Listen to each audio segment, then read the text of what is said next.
out for another balmy day in Syracuse as we go through this record-breaking cold. I want to particularly thank and welcome Assemblyman Ortiz, who is chair of the Cities Committee in the Assembly, who reached out to me and other mayors across the state to talk to us about our infrastructure. And obviously that is an issue that is near and dear to my heart and that I've been talking to a lot of our state delegation about, state leadership. So he came out to see for himself and to talk to us about the issues that we have here in Syracuse and share with us that the similar issues are going on across the state. Is there a state solution?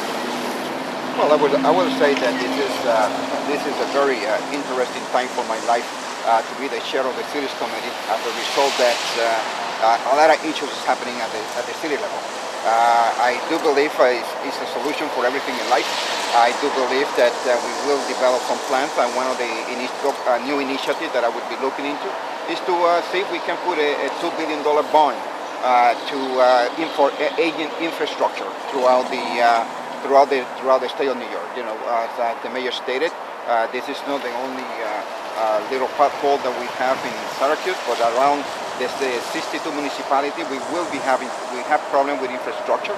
And if we're going to talk about bringing new economic developments and new merchants and new industry to our municipalities, I think that bottom line is that we need to have our municipalities ready for it, and they need to have the base, which is the infrastructure, ready to carry on those new manufacturing industry that might come to the municipality.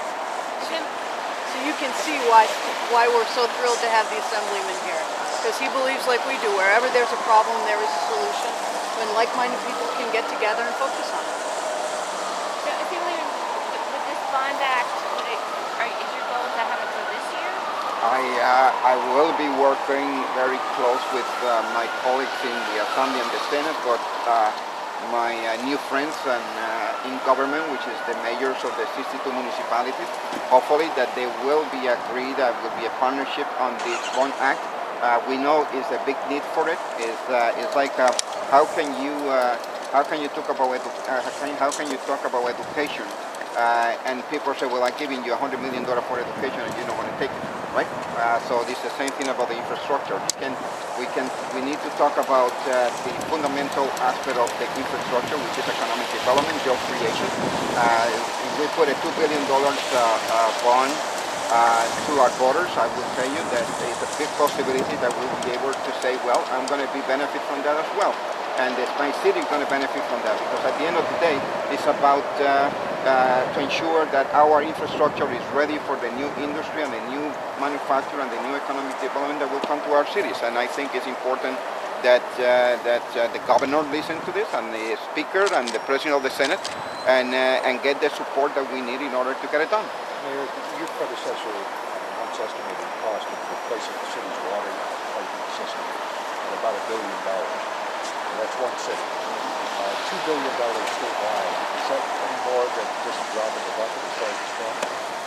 Well, of course, it's something.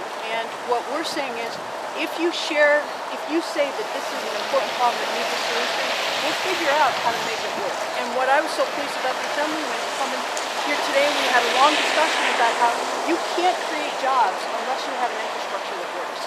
And that an infrastructure is an important government role, and it requires both state leadership and local leadership to make it happen. So if there is a bond act and there is $1 billion or $2 billion, whatever our share of it is will be used to help update all of our infrastructure and move forward.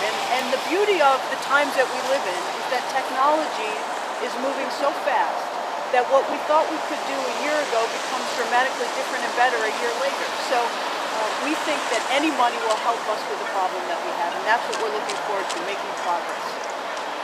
Assemblyman, where else are you going? Well, I just came from Utica. This is my second stop.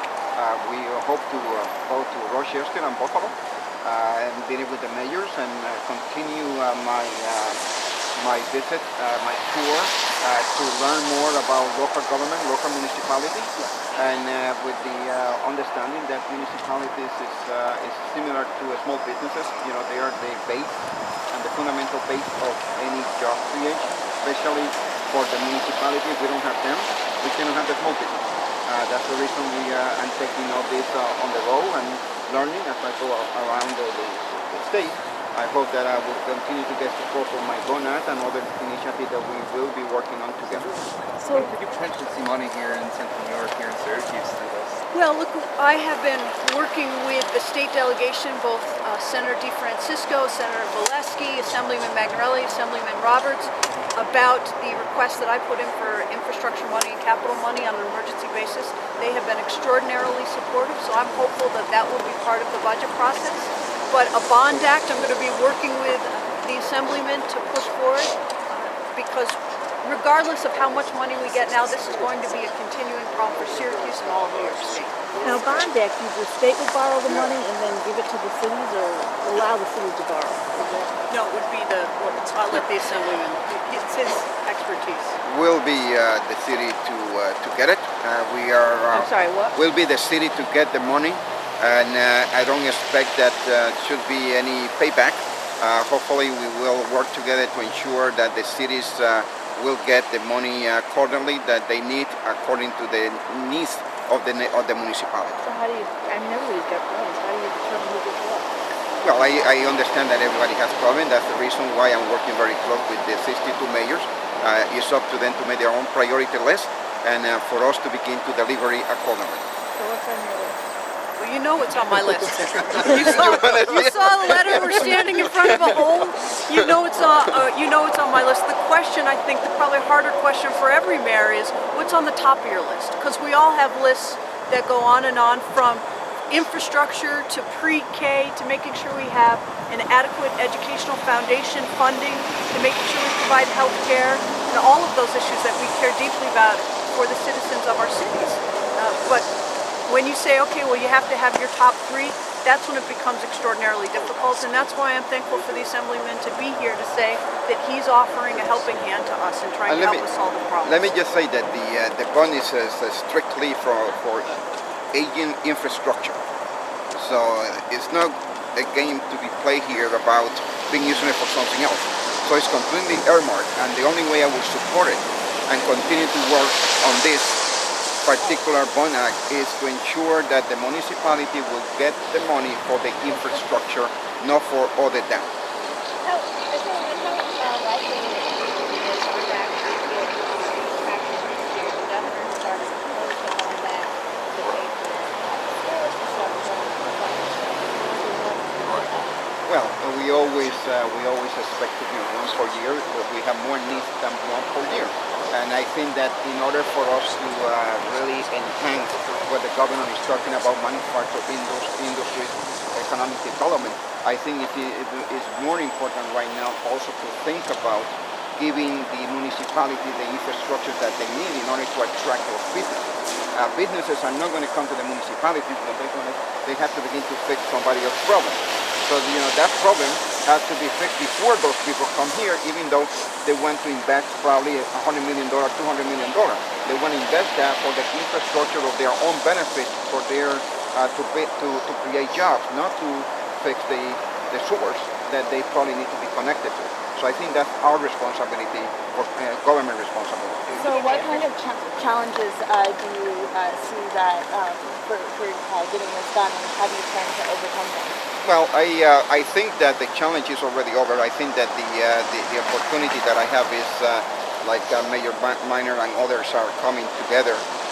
The more mayor we get behind this, I think we'll send a clear signal to Albany and throughout the state that this is fundamentally an issue that it needs to be addressed and needs to be addressed now. I don't expect too much uphill battle. I think everybody knows that if we don't take care of the municipalities, that we don't give them the infrastructure that they need, we cannot be talking about growth, creating jobs and manufacturing industry coming to the municipality. I give you a quick example. I met with the mayor of Rensselaer not too long ago. It was a company from Texas that wanted to do business in Rensselaer. Unfortunately, they could not do business in Rensselaer because the infrastructure was not appropriate for them to come to Rensselaer at that time. That was last year. So I think this is an ongoing issue. We do have infrastructure from the 1800s, 1700s. We have never touched those those infrastructures or those sewers. So I think the time is now and the time has come where we need to be more seriously on addressing this particular issue. Mayor Minor, what about businesses? Have you heard anything from business owners about some of these problems, and what are they saying about it? Well, look, the business community recognizes the importance that infrastructure plays in their lives and in economic development. Every major developer that has come into Syracuse, they ask, where are the sewer lines? Where are the water lines? How much do we have to pay? What about roads? So they're all very conscious of it. And what they're saying is, look, if you want us to make an investment, you have to make an investment too. And so we cannot expand our economy until we make sure that we have the basics covered. And making sure that people have clean water when they turn on their faucets or get into their showers or wash their hands in a hospital is a very basic function of government. All right, thank you all very much. Thank you very much. Thank you. Thank you.